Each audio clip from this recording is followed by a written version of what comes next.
자, 오전에 그 말씀에 이어서 하겠습니다. 말씀하시는 예수님. 자, 예수님은 왕실관리에게 가거라, 내 아들은 살아날 것이다 라고 말씀을 하시니까 그 사람은 예수님께서 자기에게 이르신 말씀을 믿고 떠나갔다. 이게 중요한 것이죠. 아이, 그래도 우리 집에 가서 좀 손이라도 얹어주셔야 되는 거 아닙니까? 이렇게 말씀 안 하고, 예수님은 원격으로도 리모컨으로도 치료할 수 있는 분이시다. 이거 믿은 거예요. 말씀을 믿은 거예요. 말씀을 믿고 떠나갔어요. 이때 기적이 일어난 거죠. 이 말씀하는 순간, 가파르나움에 있는 아들이 치유가 된 거예요. 열이 떨어졌어요. 왕실관리는 예수님께 그래도 같이 가시어 죽어가는 아들을 손에 대해서라도 일으켜 주셔야 되지 않습니까? 라고 보태지 않았어요. 예수님 왕실관리의 초보적인 믿음을 성장시켜서 이제는 예수님이 리모컨으로도 치유할 수 있는 분이다. 이렇게 믿게 된 거예요. 그래서 왕실관리는 보지 않고도 믿는 사람으로 행복한 사람이 된 거예요. 우리도 보지 않고도 믿는 믿음이 돼야 되겠죠. 사도로부터 이어오는 신앙, 초대교회 공동체는 그리스도를 직접 체험하여 얻은 신앙인들이었다. 예수님을 직접 만나 뵌 사람들이죠. 바오로 사도도 역시 다마스커스에서 예수님 체험을 했죠. 한편 요한 공동체 신자들은 이제 예수님도 돌아가시고 12 사도들도 다 순교하고 60년, 70년이 지난 후요. 이제는 믿음으로 밖에는 신앙을 가질 수가 없는 거예요. 그래서 그들은 직접 주님을 체험한 사도들의 증언을 통해서 신앙을 얻게 된 사람들입니다. 그들에게 중요한 것은 보지 않고 믿는 믿음. 요한복음 20장 29절에 예수님께서 토마 사도에게 하신 말씀이죠. 보지 않고 믿는 사람은 참으로 행복한 사람이다. 여러분은 그리스도를 본 일이 없지만 그분을 사랑합니다. 여러분은 지금 그분을 보지 못하면서도 그분을 믿기에 이루 말할 수 없는 영광스러운 기쁨 속에서 즐거워하고 있습니다. 베드로 전서에 이렇게 말씀하고 있죠. 자, 믿음을 우리가 바라는 것들의 보증이며 보이지 않는 실체들의 확증입니다. 히브리서 11장 1절. 믿음은 우리가 바라는 것을 보증해 준다. 그리고 보이지 않는 것을 실제로 보여주는 확증, 실체들의 확증이다. 여러분이 아이러니지만 눈에 보이는 것은 100년 후면 다 사라질 것들이에요. 그런데 보이지 않는 그분만이 영원히 살아계시는 거예요. 이게 우리의 신앙이죠. 눈에 보이는 것은 다 사라질 것들이에요. 자, 박해시대의 취조관이 시골 아낙네한테 물었어요. 야, 너 하느님 봤어? 하느님 본 적이 있어? 하느님 어디 있다고 너 믿느냐? 아낙이 대답을 합니다. 저희 시골 사람들이 임금님을 뵌 적은 없습니다. 그러나 임금님이 계시다는 것은 믿습니다. 어떻게 이런 지혜로운 말을. 그러니까 성령께서 무슨 말을 어떻게 대답해야 할지 걱정하지 마라. 대답할 말을 성령께서 넣어주시겠다. 이 아낙네가 무슨 공부해가지고 뭐 이런 지혜로운 대답을 했겠어요? 성령께서 답을 주신 거예요. 이 말에 할 말이 없잖아요. 그렇죠? 임금 본 적이 없죠. 그러나 임금이 계시다는 건 너무 확실하지 않느냐. 하느님 본 적 없다. 그러나 하느님이 계시다는 건 확실하다. 로마서 10장 17절에도 그러므로 믿음은 들음에서 오고 들음은 그리스도의 말씀으로 이루어집니다. 순서가 말씀이 계셨고 그 말씀을 들음으로써 그 말씀을 전해주는 것이죠. 전교는 바로 그것이죠. 말씀을 들음으로써 내가 말로서 전해주는 것이죠. 그래서 말씀을 듣고 그 말씀을 실천하도록 노력할 때 믿음이 성장하는 것입니다. 그래서 우리가 말씀 공부를 하는 거예요. 그러면 이 성경이 중요해요? 성경 안에 있는 말씀이 중요해요? 그러니까 성경 자체가 우리를 구원해 주는 게 아니라 성경 안에 있는 말씀이 중요한 거예요. 근데 그 말씀은 곧 예수 그리스도예요. 예수 그리스도. 그러니까 그리스도에 관해서 아무리 박사들이 말을 많이 하고 설명을 잘한다고 하더라도 그리스도를 만나지 못하면 그 사람은 그림의 떡을 구경하고 있는 거예요. 우리는 성경 말씀 안에서 살아계신 예수님을 만나야 되는 거예요. 예수님 만나지 못하면 소용이 없어. 성경을 많이 아는 사람 많어. 박사들 많아요. 성경을 설명 잘 해주는 사람 많어. 그런데 막상 그 사람이 예수님을 만나지 못했다면 그 사람은 그냥 그림 보고 앉아 있는 거예요. 예. 그러니까 우리가 예수님을 만나는 게 중요한 거예요. 그래서 성경 말씀은 예수님을 만나기 위한 수단인 것이죠. 성경을 지식으로만 알아가서는 아무 소용이 없어. 여러분 안성에 계신 분들, 여기 안법학교 출신 없죠? 네. 안법학교 나온 사람들이 제일 선교하기 힘들어. 그 사람들은 가톨릭 학교에서 공부했잖아요. 그리고 예수님이 누구라는 거는 그 강의 시간에 다 들어서 알아. 그런데 설익은 지식이야. 예수님에 대해서 들어 알아. 그러니까 예수님이 이러이러한 분이라더라 하더라 지식이요. 그냥 믿음은 아니요. 그러니까 그 사람들한테 예수님 믿으시라고 그 세례 받으시라고 그러면 나한테 예수에 관해서 말하지 마. 나는 예수님 너보다 더 잘 알아. 이렇게 나와요. 안법학교 출신도 다 그래요. 제일 전교하기가 어려운 사람들이에요. 그 사람들. 차라리 무신론자, 하느님에 대해서 전혀 모르는 사람이 전교하기가 낫고 차라리 불교 신자가 전교하기가 쉬워. 네. 그러니까 하느님에 대해서 뭐 좀 들어 아는 사람들은 참 뚫고 들어가기가 힘들어요. 나한테 전교하지 마라. 내가 너보다 더 잘 알아. 이렇게 나와요. 그 던지실에 있을 때도 참 전교하기 힘든 사람들이 안법 출신들이요. 자, 우리가 예수님을 만나는 게 중요한 것이지 예수님에 관해서 아무리 지식이 많아도 소용없어요. 그래서 말씀은 우리 믿음의 성장을 위한 교과서예요. 그래서 말씀이 곧 예수 그리스도이고 그 말씀이 살아계신 예수님, 하느님의 아들 예수 그리스도이시다. 그러니까 성경 말씀이 문자가 아니에요. 문자는 사람을 죽이고 영은 살린다고 그랬죠? 예. 문자에 너무 집착하지 말라고요. 이 안에 숨쉬고 계시는 예수 그리스도를 만나셔야 된단 말이에요. 예.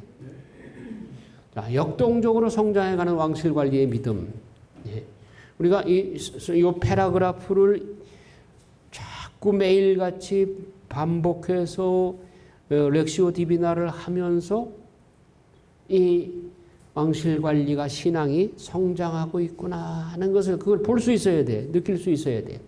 왕실관리가 집으로 내려가는 도중에 마주오는 그의 종들과 만나서 아들이 열이 떨어졌다는 소식을 듣게 됐어요. 그래서 그 시간이 언제냐?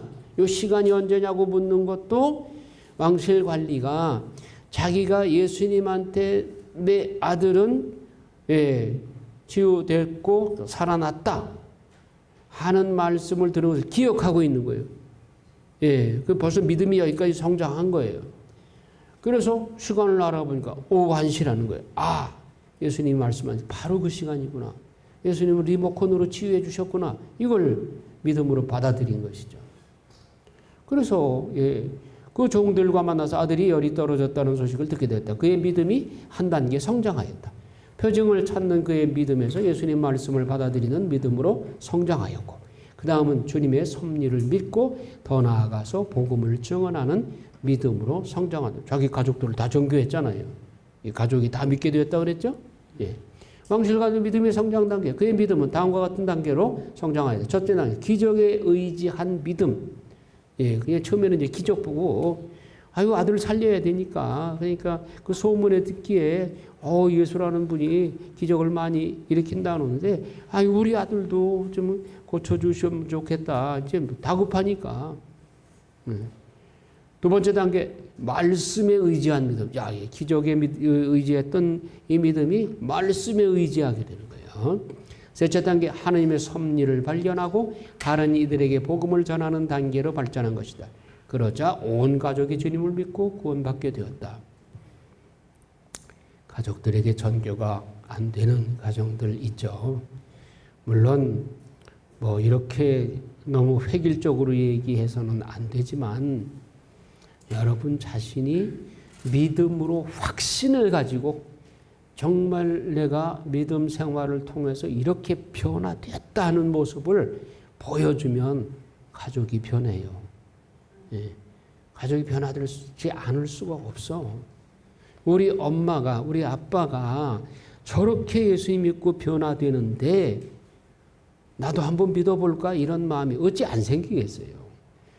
그런데 성당에 나간 적이나 안 나간 적이나 똑같다면 그건 나가봐야 시간 낭비, 돈 낭비 그렇게 생각될 거 아니에요, 가족들이.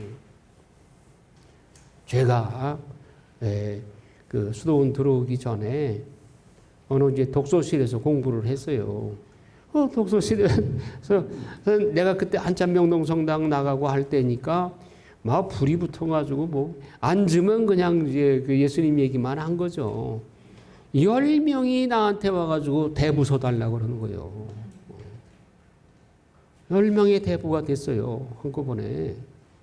근데 내가 그 사람 들고 그 구태여 성당 나가자 뭐 그런 얘기 하지도 않았어. 예. 그런데 내가 사는 모습을 보고 예수 때문에 미쳐 있는 모습을 보고, 예. 그리고 내가 커피도 가끔 샀지. 그러다 보니까 이 사람들이 참 매력을 느낀 거야. 호감을 갖게 된 거야. 그래서 아유, 나도 그 형님 따라서 성당에 가고 싶다고. 10명이 한꺼번에 달려오는 거예요. 물론 지금 냉담하는 사람이 많긴 하지만은.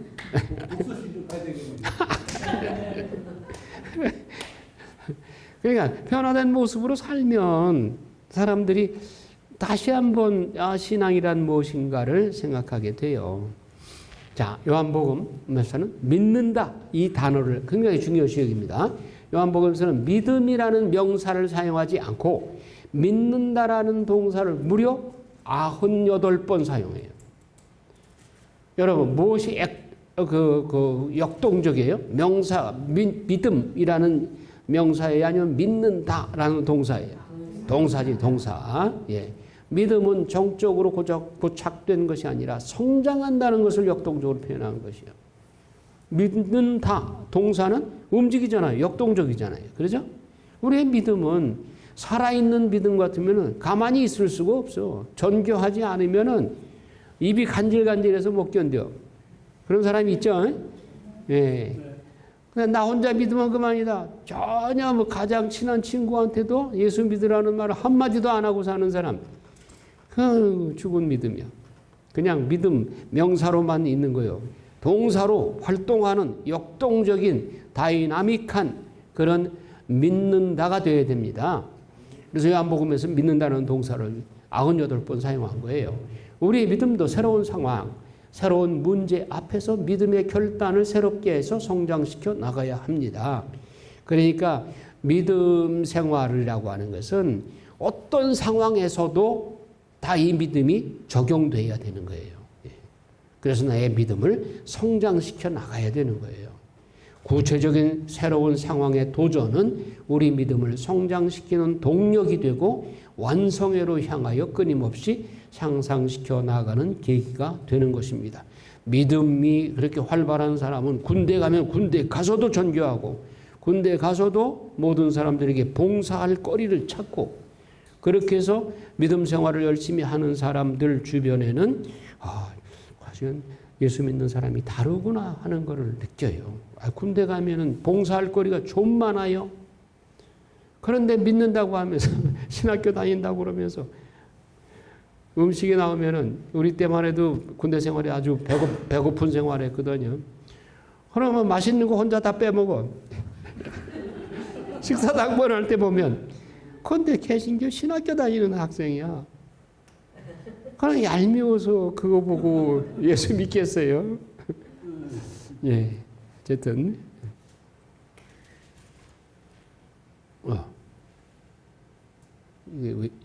얘가 이게 고장이 났어. 예.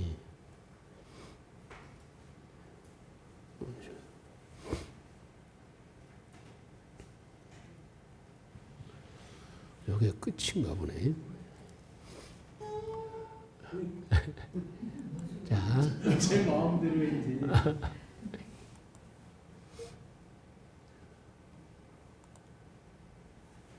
자, 11강으로 넘어갑니다. 요한복음 5장 1절에서 이걸 다 해야 되는데 오늘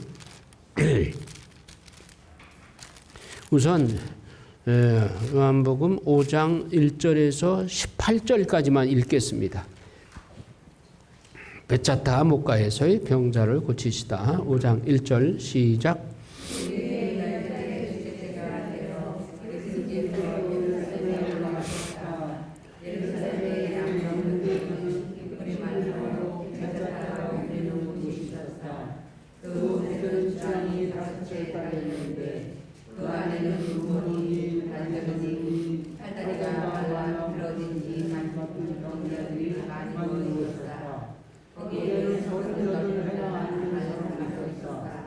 예수님께서 그가 누워있는 것을 보시고 또 이미 오래 그렇게 지낸 자를 아시고는 건강해 보시냐 하고 그에게 물으셨다.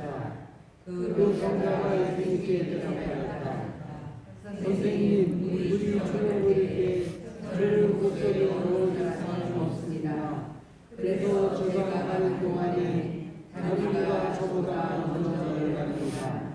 예수님께서 그에게 말씀하셨다. 일어나 내 불꽃을 들고 걸어가라. 그러자 그 사람은 건강하게 되어 자기 불꽃을 들고 걸어갔다. 그날은 안식일이었다. 그래서 의사들이 건강한 그 사람에게 오늘은 안식일이요 불꽃을 들고 다니는 것은 합당하지 않았어 하고 말했다. 그가 나를 건강해 주신 주께서 나에게 네 불꽃을 들고 걸어가라 하셨습니다 하고 대답하자 그들이 이르다. 당신에게 불꽃을 들고 걸어가라 한 사람이 있는데요. 그러나 거기 나아가는 그분이 누구신지 알지 못하였다.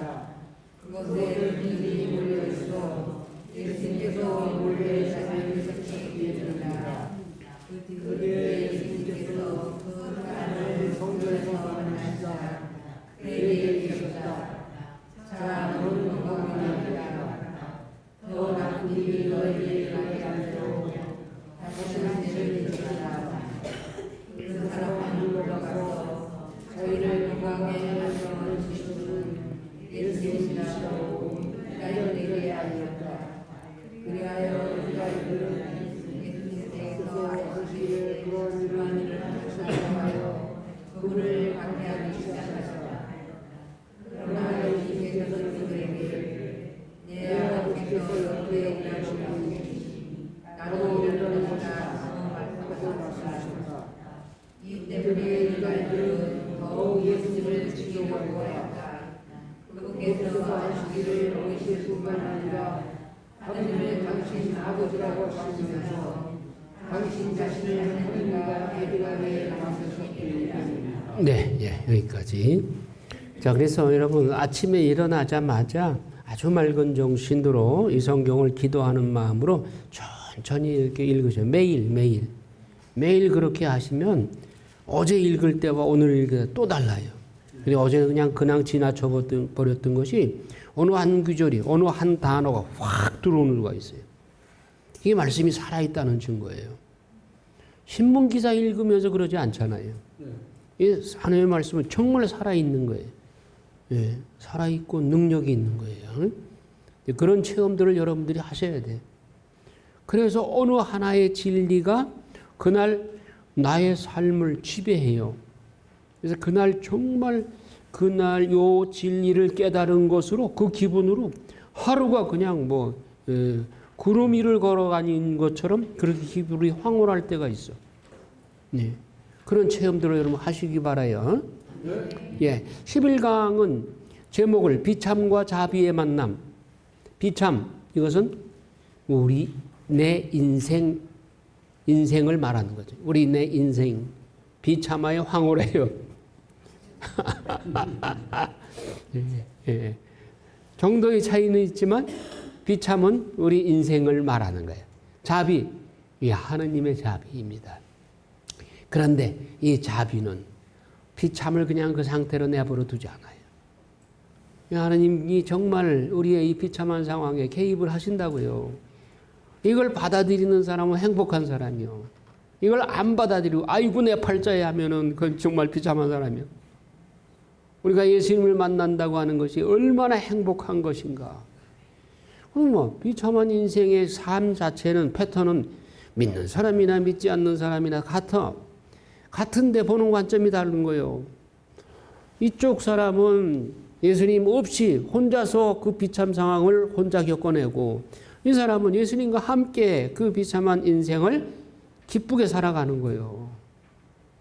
어느 쪽을 택하시겠어요? 이러면 여러분들은 이미 선택하셨지만 그러나 신앙의 길에 들어섰다고 하더라도 그러나 예수님과 함께 그 비참을 걸어나가는 사람이 그렇게 많지 않다는 거예요. 여러분 앙케이트 조사를 해가지고 예수님 부활을 믿는 사람 믿지 않는 사람 50%라는 거예요. 그럼 부활 믿지 않는 사람이 예수님과 함께 예수님의 자비를 체험하고 산다고 생각하겠어요? 신앙 따로 생활 따로인 거예요. 예. 그러니까 우리는 정말 그 세례받은 자답게 하느님의 자녀로서 하느님의 예수님과의 공동 상속자로서 실제로 그것을 만끽하고 기쁘게 그것을 즐기면서 살아가는 사람, 그런 신자가 과연 몇이나 되느냐 말이에요. 여러분 본당에 80%가 냉담하고 있어. 20%만 겨우 주일 지키는 거예요. 그 80%그 사람들이 너희 비참한 상황에 하느님이 함께 하신다. 그런 확신 가지고 있겠어요? 그런 사람이 주일 안 지키겠어요? 그러니까 세례받는 것과 구원받는 것은 전혀 다른 거예요. 예.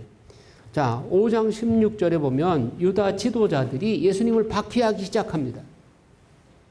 예. 18절에서 예수님을 죽이려고까지 해요. 그들이 예수님을 박해하고 죽이려고 하는 이유가 지금 우리가 생각해 볼 때는 너무너무 어리석고 참 불쌍한 사람들이죠.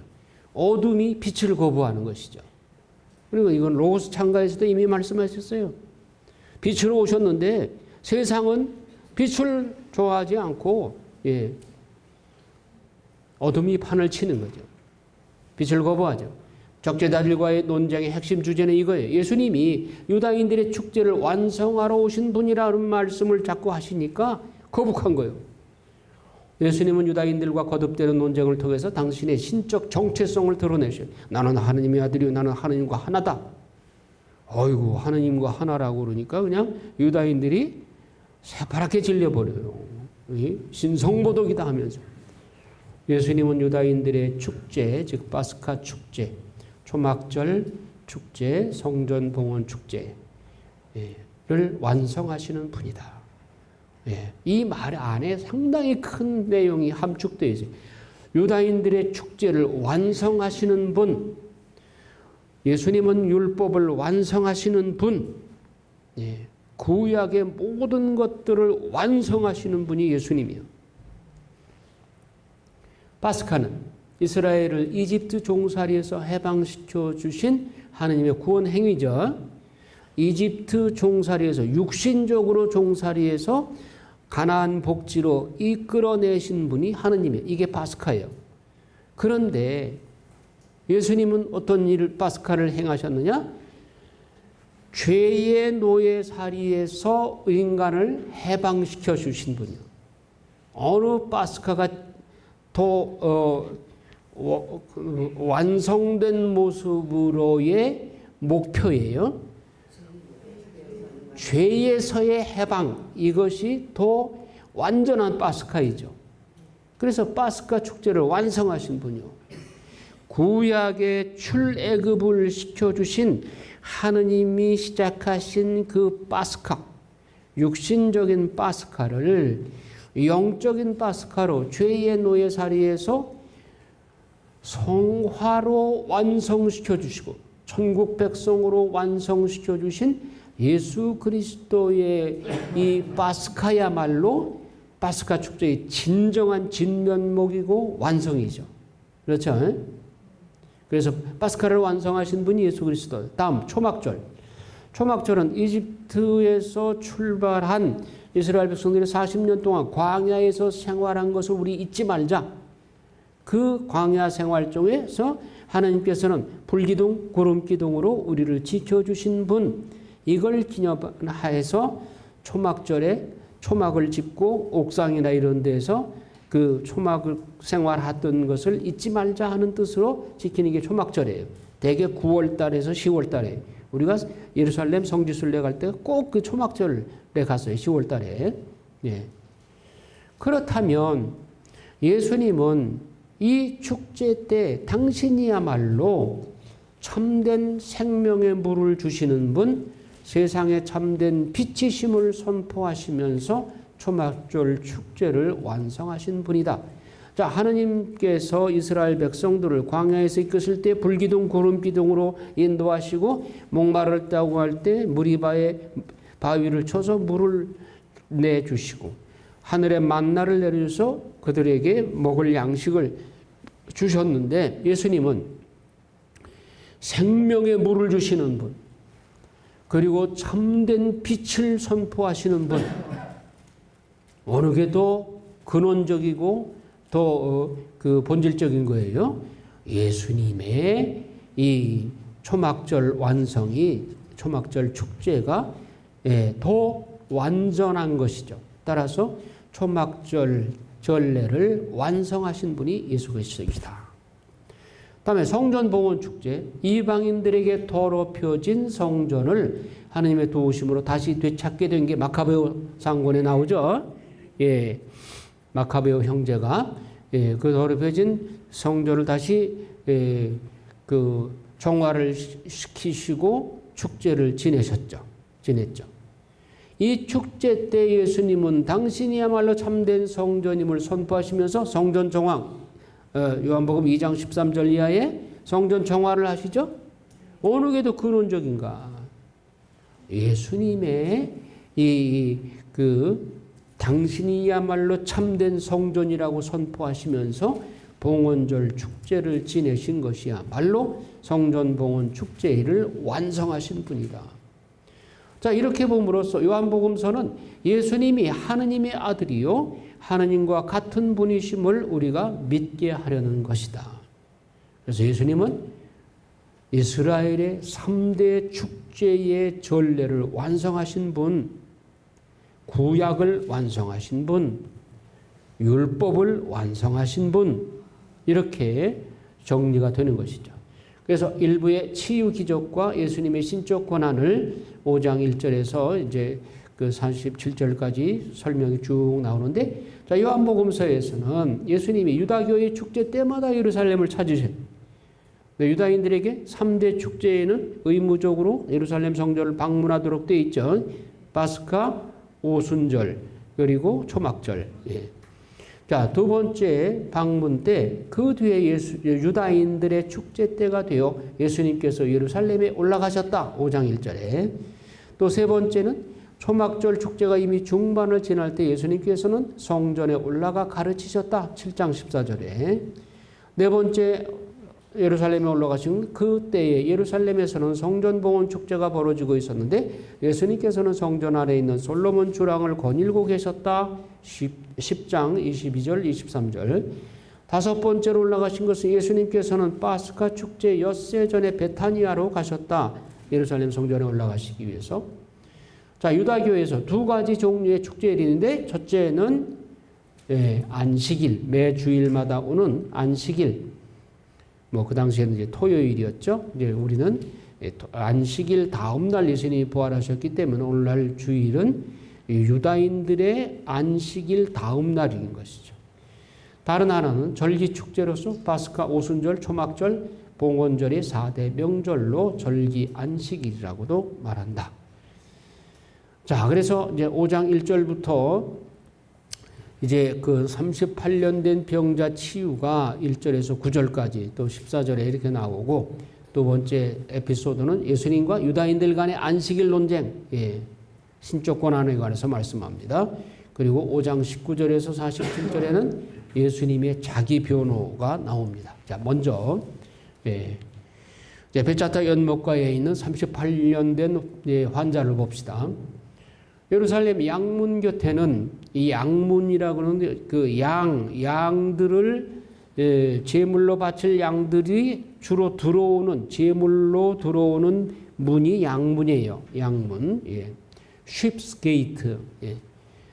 근데 그 옆에 베짜타 연못이, 예루살렘 성지 가보신 분들 있죠? 문 들어서자 조금 올라가면 오른쪽에 베짜타 연못이 있죠. 그 못 주랑에는 눈머니, 다리 저느니, 팔다리가 말라 비틀어진 사람, 이런 병자들이 많이 누워 있다가 그 물이 가끔씩 한 번씩 움직여요. 움직이기를 기다려서 맨 먼저 내려가는 사람 한 사람이 치유를 받곤 했어요. 자, 그 베짜타 못은 양의 문 근처에 있었는데 그 문을 거쳐서 희생제사에 사용할 양들을 들여왔기 때문에 이름이 그렇게 붙어 있는 거예요. 베짜타 못과 주랑 주변에 누워있는 병자들의 모습은 우리의 모습이다. 우리의 모습이다.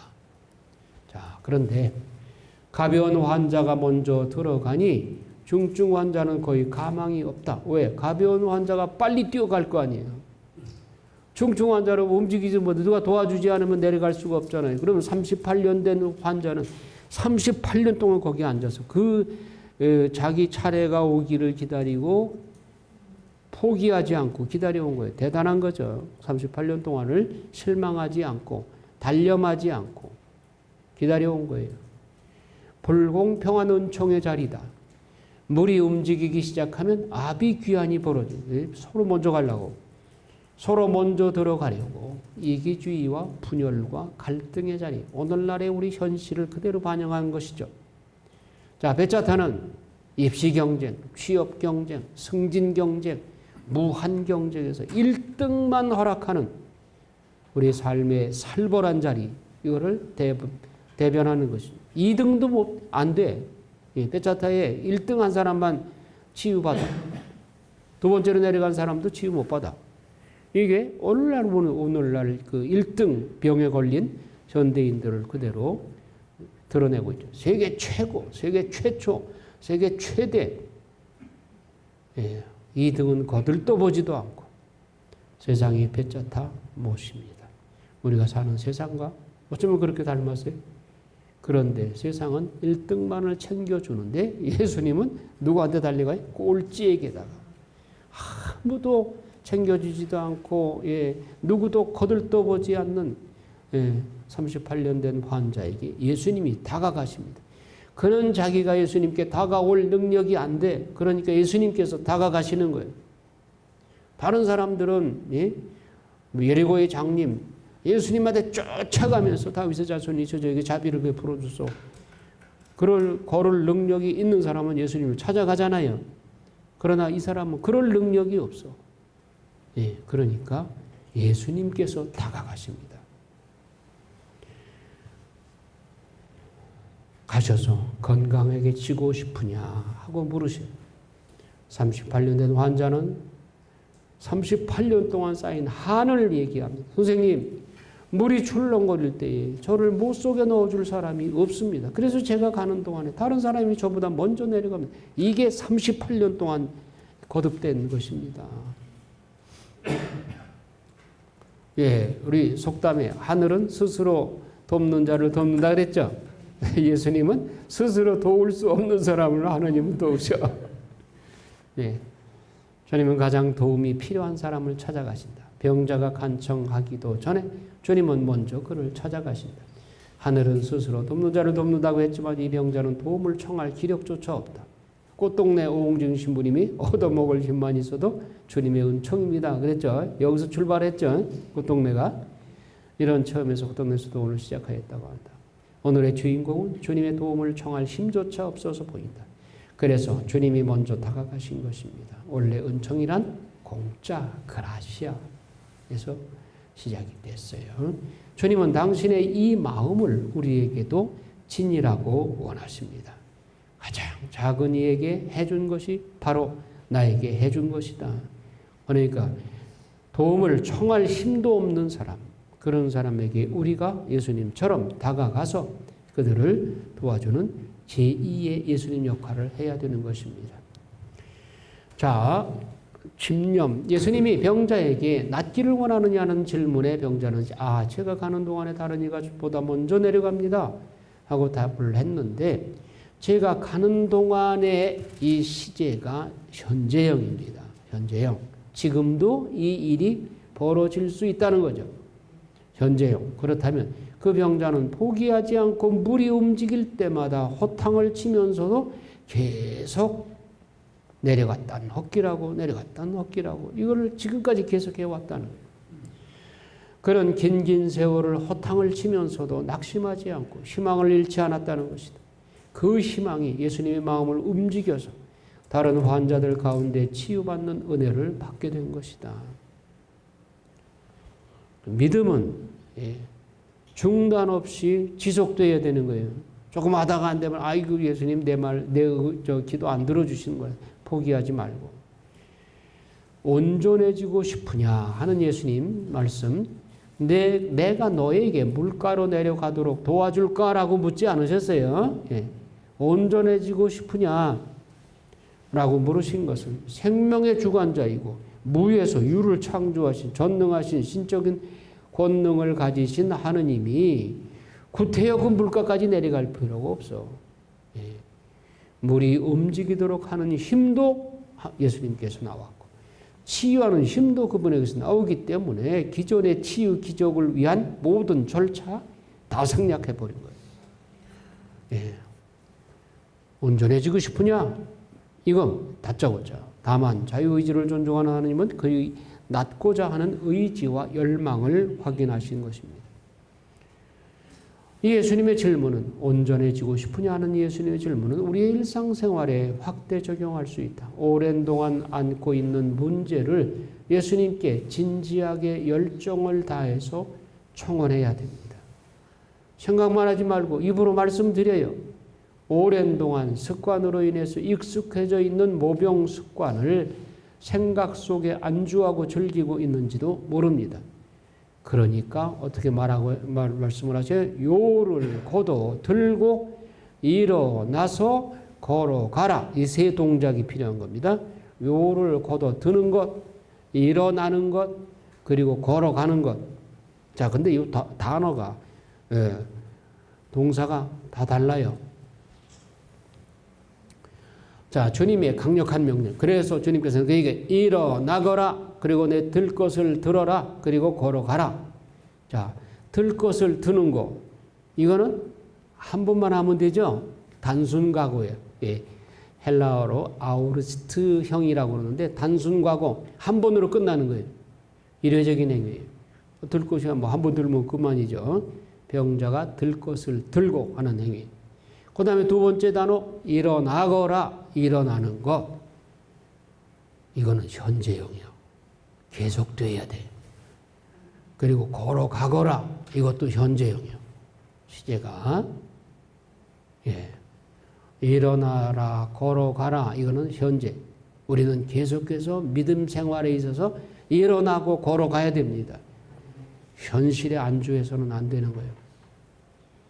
한편 일어나서 걸어가는 것은 병에서 낫게 된 이 사람이 앞으로 계속 일어나고 걸어가야 하는 계속적인 행위이기 때문에 현재 시제인 것입니다.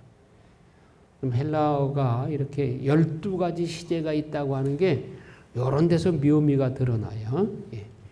우리에게도 주님은 옛 생활의 병석에서 일어나 무사 안일의 옛사람의 습성이라는 들 것을 들고 일어나 걸어가라고 예수님께서 명령하십니다. 내 옛 생활의 습성, 무사안일주의, 그저 안주하려고 하는 거, 이게 들 거예요. 나를 게으름에 빠지게 하고 진취적이지 못하게 그냥 이만 하면 됐지. 나만큼만 믿으라고 그래. 예. 변화를 싫어하는 거. 이게 들 것이야. 이게. 거기에 내가 38년 동안 누워 있었어. 이걸 들고 일어나라는 거예요. 이건 한 번으로 좋게. 그 다음에 일어나서 걸어가는 거는 계속돼야 돼. 지속적으로. 나는 계속 안 해도 돼. 난 지금 완성돼서 그런 사람 있어요? 변화를 촉구하시는 주님, 다시는 죄를 짓지 말라고 말씀하십니다. 치유받은 병자를 성전에서 만나셨을 때 주님은 그에게 자, 건강하게 되었으니 다시는 죄를 짓지 마라 라고 당부하십니다. 여기서 예수님은 성전에서 그를 만나시자라고 되어 있습니다. 여기 만나시자라고 번역되어 있죠. 그런데 이게 찾아서 만나시는 거예요. 예. 에우리스코가 목적이 있어서 그 사람한테 내가 할 말이 있어서 찾아 헤맨 거예요. 찾아 헤매다가 만난 거예요. 요게 에우리스코입니다. 예. 여러분 거기다가 이걸 그 성경 맨 위에 만나시자, 성전에서 만나시자, 찾아 만나시자 이렇게 목적이 있어서 할 말이 있어서 예수님이 찾아다니신 거예요. 그래서 만나신 거예요. 우연히 이 사람을 만난 것이 아니라 그를 찾기 위해서 성전을 돌아다니셨어요. 찾다는 의미의 동사 헤우리스코는 해주고 싶은 말씀이 있어서 찾아서 만나신 거예요.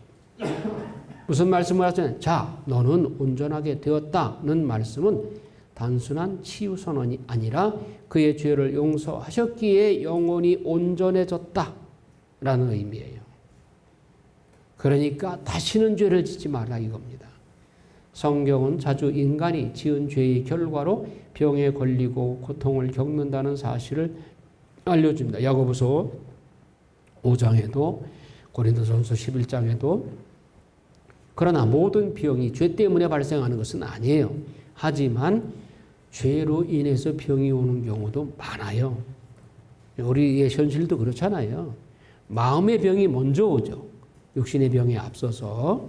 그러니까 예수님께서 오늘 이렇게 온전하게 해 주셨으니까 다시는 죄를 짓지 말라. 이 죄를 짓지 말라는 이 안에는 아주 함축적인 모든 내용이 다 포함되어 있습니다. 우리의 모병 습관, 잘못된 것들, 이런 것들까지 다 고치고 믿음으로 빛으로 나와라. 모든 것이 다 포함되는 거예요. 이 말 속에는. 치유받은 사람에게 변화를 요구하시는 이유. 자, 오랫동안 우리의 영혼을 좀먹는 죄스러운 습관들, 그를 다시 유혹할지 모릅니다. 관성의 법칙에 의해서 내가 모범 습관을 어느 날 참 하나님의 은혜로 고쳤다. 그런데 조금만 내가 방심하게 되면 옛날 습관으로 관성의 법칙에 되돌아가기 쉬워요. 알코올 중독자가 알코올을 끊었어. 한 10년을 끊었어. 그러다가 누구의 유혹에 의해서 그만 또 한 잔을 마시다 보니까 다시 또 알코올 중독으로 되돌아가 버려. 이런 경우가 많아요. 예. 그래서 그의 새 사람이 되기 위한 결단은 지속적으로 계속되어야 되는 거예요. 일어나서 걸어가는 현재형의 이 행위가 지속되어야 되는 거예요. 죽는 순간까지. 그래서 주님은 더 나쁜 일이 너에게 일어나지 않도록 다시는 죄를 짓지 마라 라고 말씀하시는 것입니다. 자, 정리합니다. 세 가지 그 동사. 다음에 들 것을 들고 들어라. 들고 일어나라. 예. 그 다음에 일어나서 걸어가라. 이건 현재형이다. 들 것을 드는 거는 한 번으로, 예. 아우리스트 시제로 한 번으로 끝나요. 예. 자, 변화를 바라시는 예수님. 그 누구도 변할 필요가 없다고 할 수 있는 사람은 없다. 아무리 훌륭한 그리스도인이라 해도 육정의 지배를 받아서 성령을 거스르고 죄스러운 삶으로 타락할 가능성은 언제든지 있다. 여러분, 뭡니까? 로마서 8장에도 보면 그리스도 안에 사는 사람은 이제 죄의 법칙의 노예에서 해방되었습니다. 하지만 우리가 육신을 가지고 있는 이상 우리가 육신도 완전히 부활할 때까지는 육의 욕망을 완전히 떨쳐버렸다고 자신할 수 없어요. 예, 항상 경계하고 조심해야 되는 거예요. 육신 부활까지도 완전히 부활이 이루어졌을 때는 걱정이 없지만 우리가 영혼 육신이 결합되어 살고 있는 이상은 언제든지 세속마귀 육신 이 세 가지 삼구로부터 언제든 공격받을 수 있는 거예요. 그래서 항상 삼가하고 조심해야 되는 거예요. 그래서 예수님은 우리로 하여금 구원받고 타락한 옛 생활을 벗어버리고 새로운 인간이 되어서 더욱 주님을 닮고 하느님 아버지께 영광을 드리도록 변화되기를 원하십니다. 이거 닮는다. 예, 그 리셈블 하는 것이지만 또 어떤 의미에서는 내 안에 예수님을 담아 나라고 하는 그릇에 예수님을 담아버리는 거예요.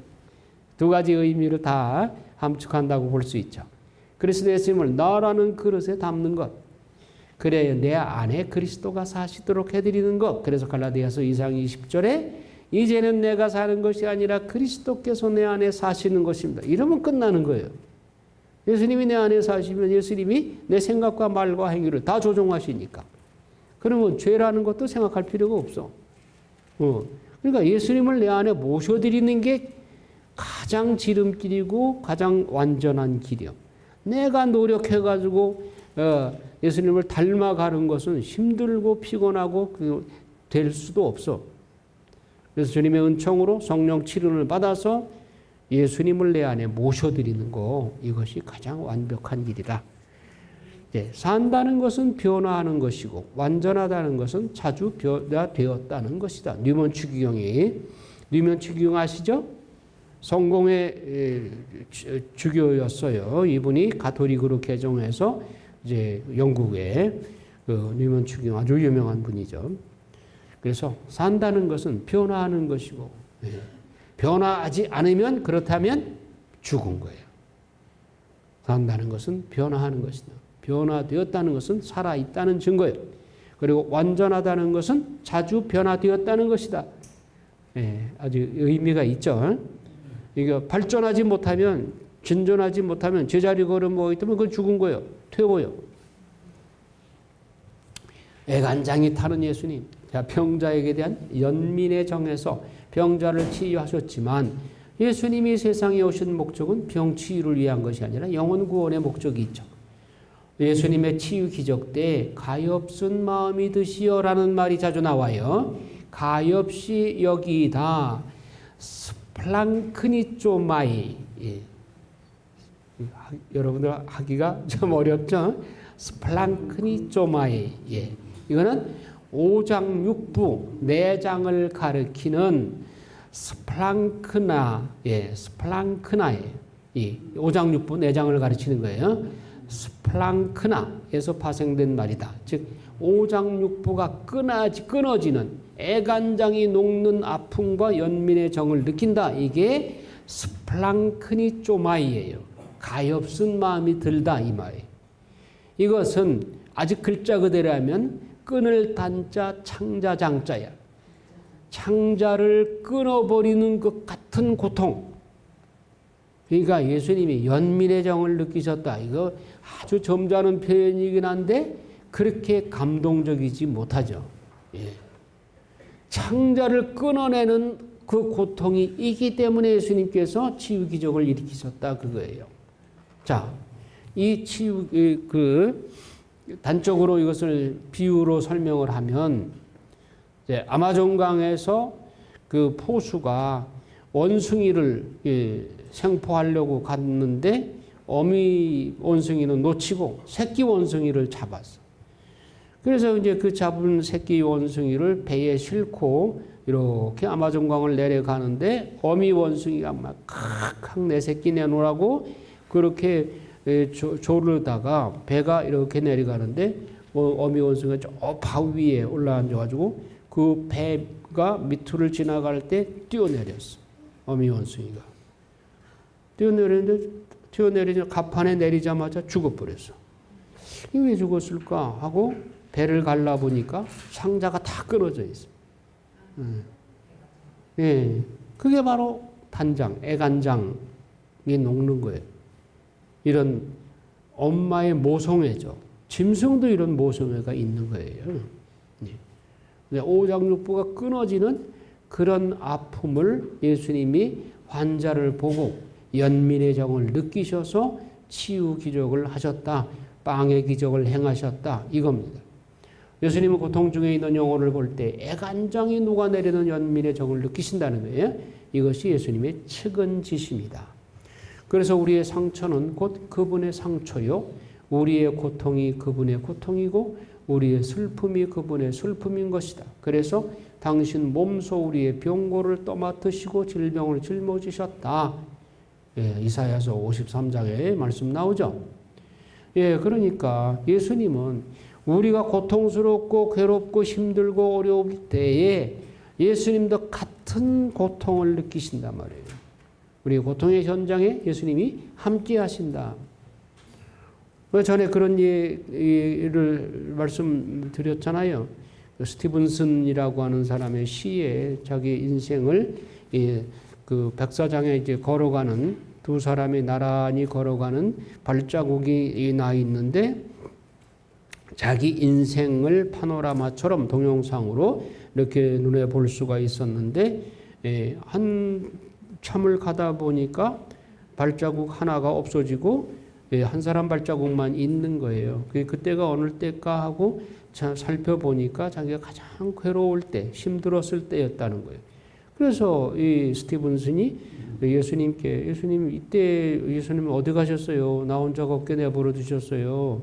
그 힘들고 어려운 때에. 그래도 예수님께서 얘야 네가 거기서 더 이상 걷지 못하고 푹 주저앉았기에 내가 너를 업고 걸어갔단다. 그래서 그 발걸음은 네 걸음이 아니라 내 발자국이다.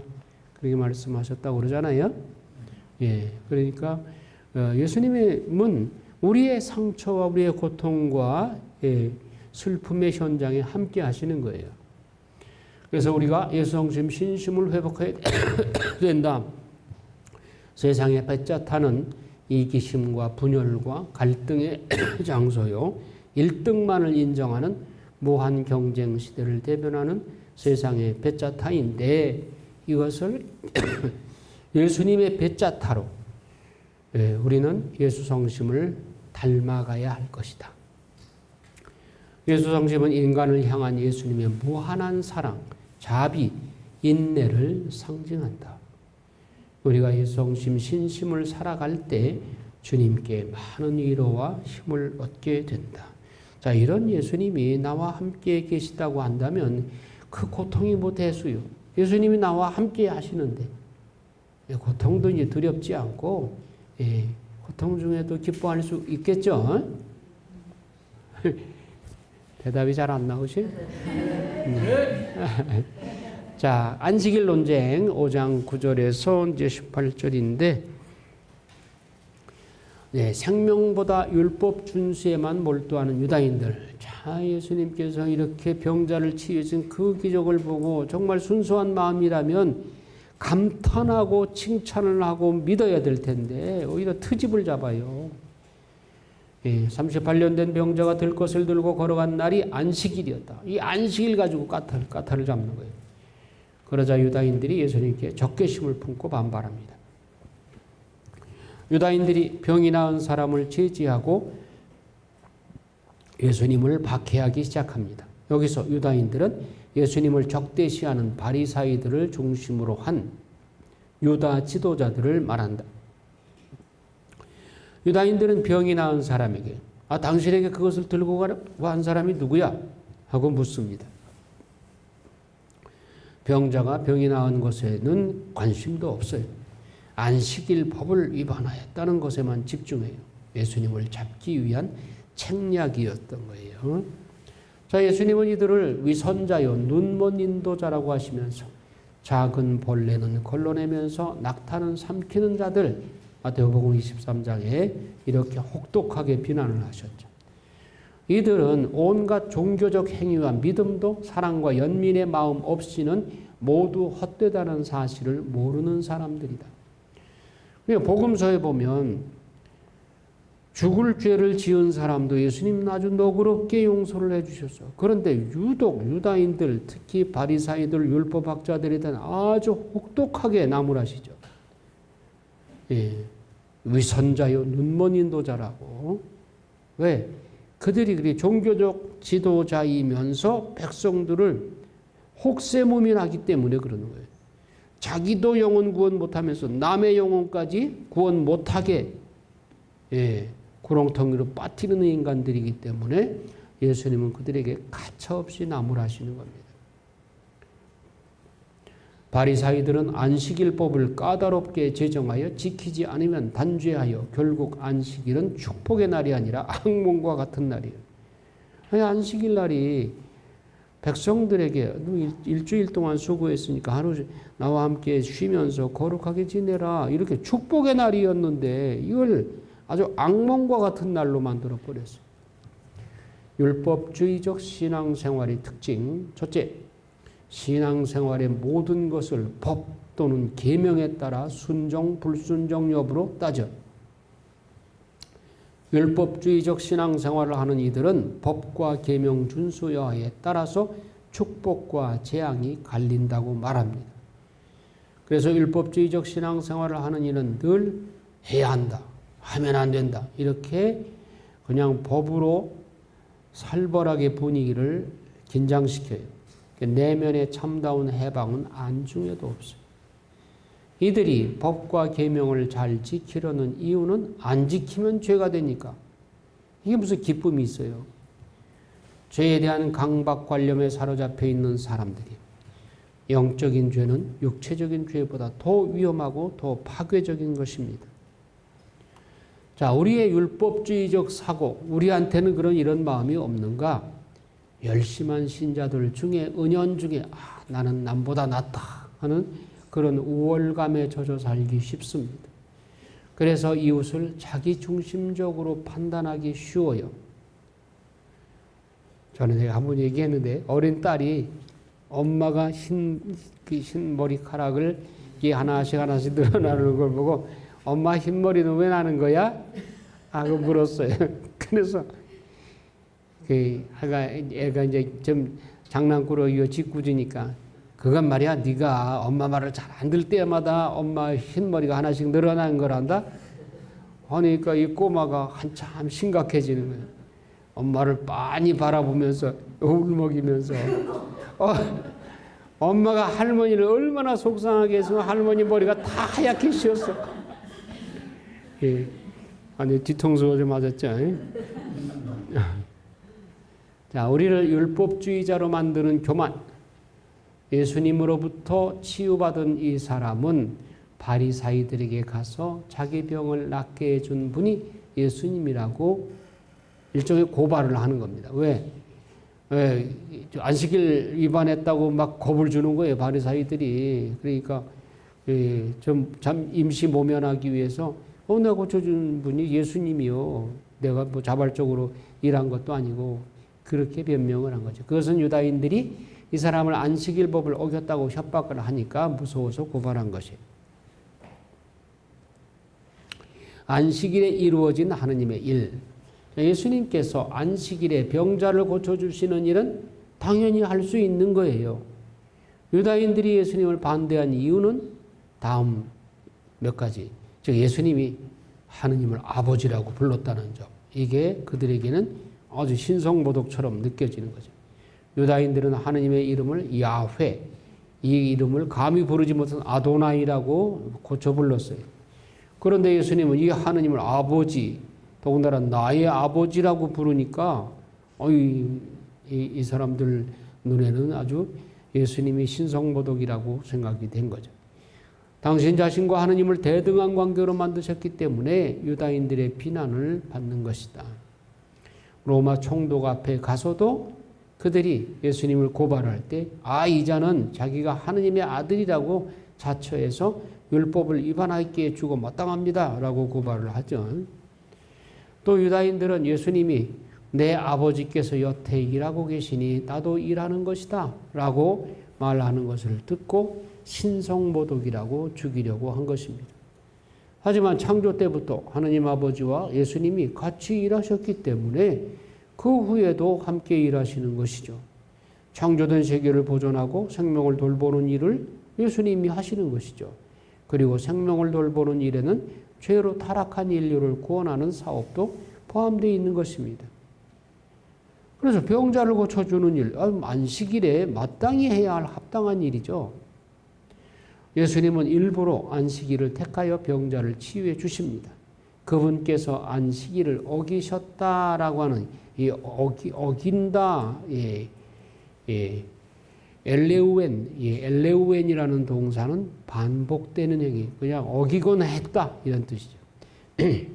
미완료 시제입니다. 이는 예수님이 안식일에 병자를 고쳐주셨고 따라서 안식일 규정을 계속 어겼음을 알려줍니다.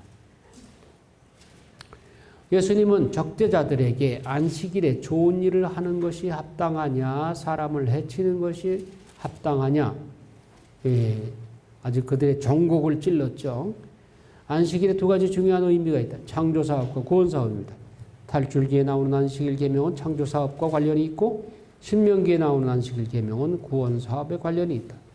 예수님이 안식일에 소경의 눈을 뜨게 하고 귀머거리가 듣고 안전뱅이가 걷게 되는 것은 병마로 훼손된 생명을 온전하게 회복시켜주는 새로운 창조사건이고 구원사건입니다.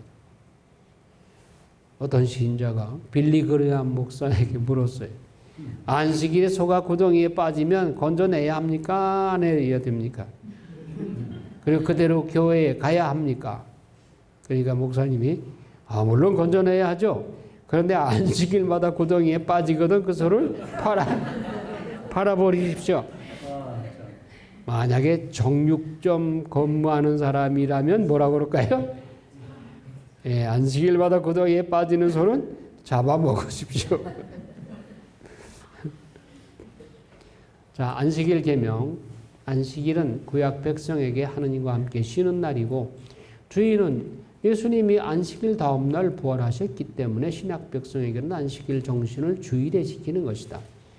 안식일 곧 주일의 의미는 첫째, 여세 동안 열과 성의를 다해서 생업에 종사하고 안식일 날은